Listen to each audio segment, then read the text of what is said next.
Hello civilians, तो आप सभी का स्वागत है आज के इस नए वीडियो में। तो फाइनली जिसका इंतजार था वो आ चुका है, नोटिफिकेशन ऑफ बीपीएससी एई सहायक अभियंता, जिसका इंतजार बहुत लंबे टाइम से हो रहा था। ठीक है, तो एक कंबाइंड वैकेंसी का नोटिफिकेशन वो फाइनली आज आ चुका है। ठीक है, तो देखते हैं इंपॉर्टेंट इंपॉर्टेंट बातें इस नोटिफिकेशन में क्या क्या है। पहली बात कि कितनी पोस्ट है, तो 1000 प्लस पोस्ट है, तीनों ब्रांच मिलाकर, मतलब सिविल, इलेक्ट्रिकल, मैकेनिकल। तो टोटल कितना है? 1024 सीट है, वैकेंसी है। अगर उसमें सिविल की बात करें तो 984, 984 पोस्ट है सिविल में। ठीक है, और यहाँ पे आपका पूरा ब्रेकअप दिया हुआ है अलग अलग डिपार्टमेंट का, जैसे कि आरसीडी हो गया, पथ निर्माण विभाग, टोटल सीट 117। भवन निर्माण विभाग, बिल्डिंग कंस्ट्रक्शन डिपार्टमेंट 55। ग्रामीण कार्य विभाग 231। सबसे ज़्यादा जल संसाधन विभाग, वाटर रिसोर्स डिपार्टमेंट 351। ठीक है, तो ये पूरा डिपार्टमेंट पूरा ब्रेकअप दिया हुआ है, ये सब आप देख सकते हैं। ठीक है, तो टोटल कितना हो गया? 984 पोस्ट हो गया, जिसमें 324 महिलाओं के लिए आरक्षित होगा, रिमेनिंग ओपन टू ऑल होगा। मतलब ओपन टू ऑल मतलब डिस्पेक्टिव अपने डिपार्ट कैटेगरीज में। तो ये पूरा ब्रेकअप है।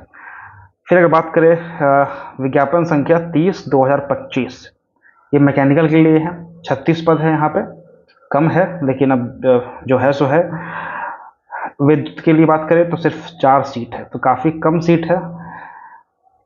ठीक है, तो अगर बात करें अब ये फिलहाल 1000 के करीब सीट है, क्या ये वैकेंसी कांस्टेंट है, फिक्स हो चुका है? तो नहीं।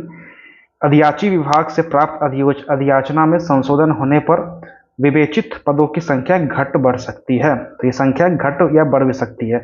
इलेक्शन ईयर है तो घटने की चांसेस बहुत कम है, चांसेस है कि बढ़ भी सकती है। ठीक है, मतलब ये कुछ कहा नहीं जा सकता है क्या होगा, लेकिन चांसेस घटने की बहुत कम है। ठीक है, अगर इसकी बात करें जॉब की सर्विस की, तो ग्रेड लेवल लेवल 9 है, ग्रेड पे 5400 का, 5400 ग्रेड पे है। अगर बात करें इसकी शैक्षणिक योग्यता, एजुकेशनल क्वालिफिकेशन क्या है, तो पहली बात, किसी भी एआईसीटी अप्रूव्ड कॉलेज से क्या होना चाहिए?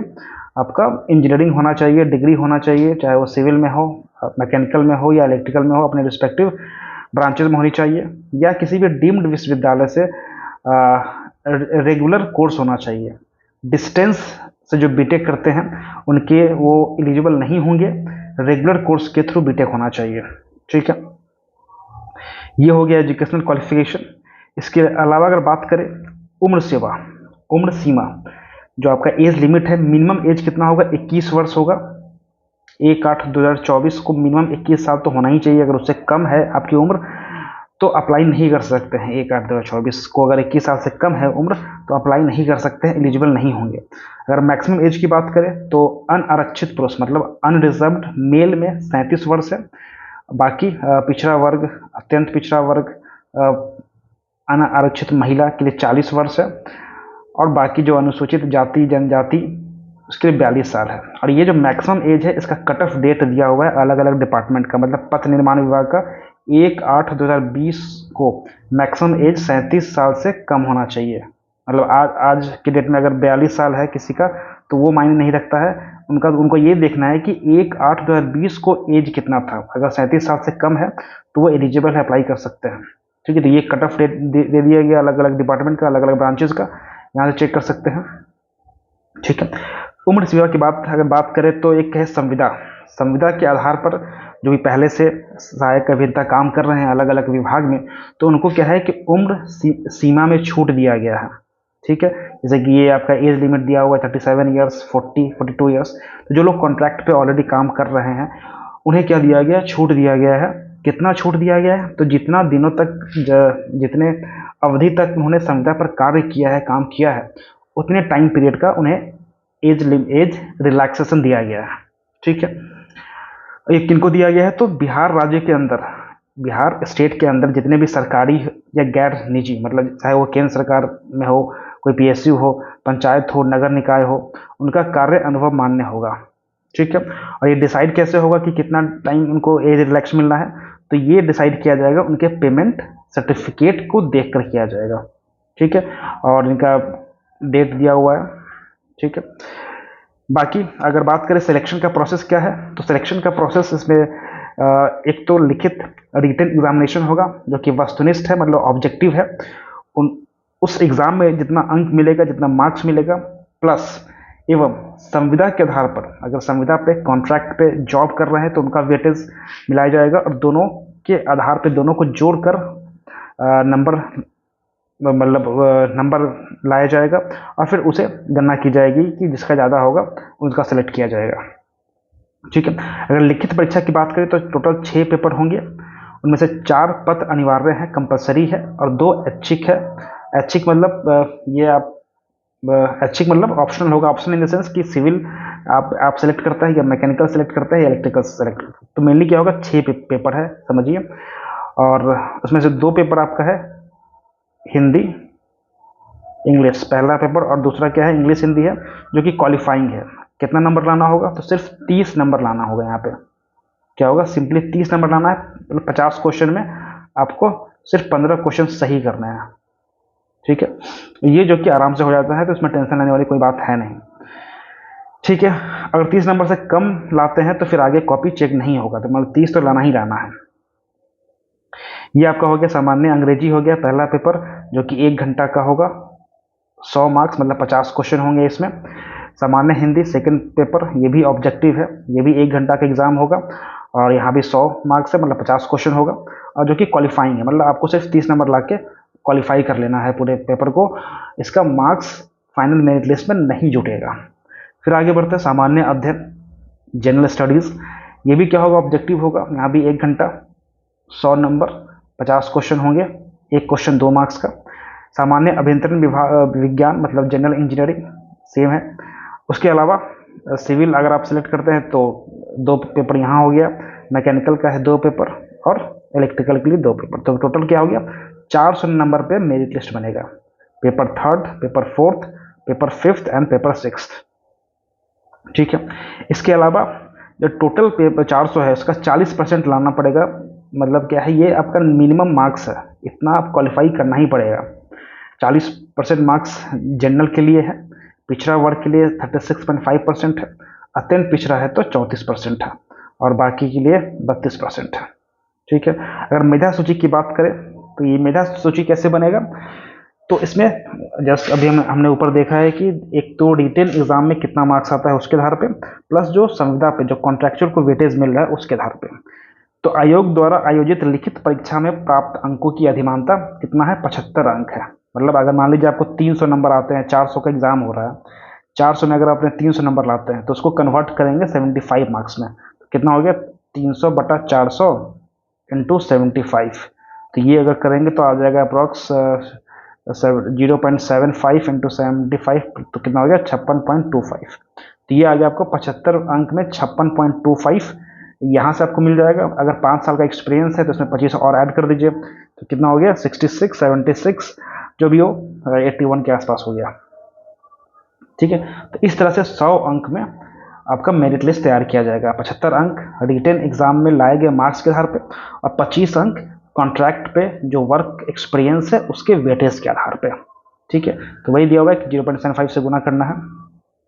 कॉन्ट्रैक्चुअल को वेटेज किसको मिल रहा है, बिहार राज्य के अंदर जितने भी सरकारी है या गैर निजी है, उनके पास जो कार्य अनुभव प्राप्त है तो उनको मिलेगा। मतलब अगर कोई प्राइवेट इंजीनियर है तो उनको नहीं मिलने वाला है।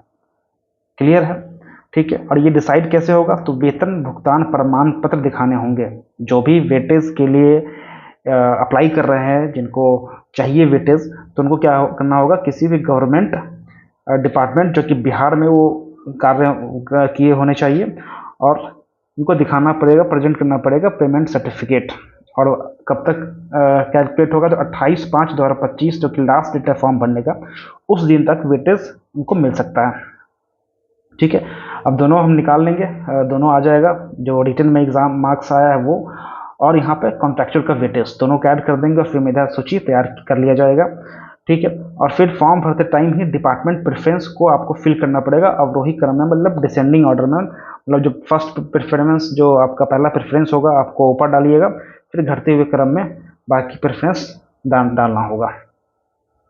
ठीक है, फिर आरक्षण की बात करें तो आरक्षण किनको मिलेगा, जो बिहार के अस्थायी निवासी है उनको आवासीय प्रमाण पत्र देना होगा, और बाकी डॉक्यूमेंट है, ये सब बहुत ही कॉमन बात है, आप सभी को पता होगा। जैसे कि अनुसूचित जाति है या अनुसूचित जनजाति है तो उनको जाति प्रमाण पत्र देना होगा, मूल निवास प्रमाण पत्र देना होगा। ठीक है, अगर पिछड़ा वर्ग या अत्यंत पिछड़ा वर्ग के उम्मीदवार है तो उनको क्रीमी लेयर देना होगा, प्रमाण पत्र देना होगा। तो ये सब सर्टिफिकेट है जो आपको फॉर्म भरते टाइम में अपलोड करना पड़ेगा। ठीक है, तो ये सब कहानी है।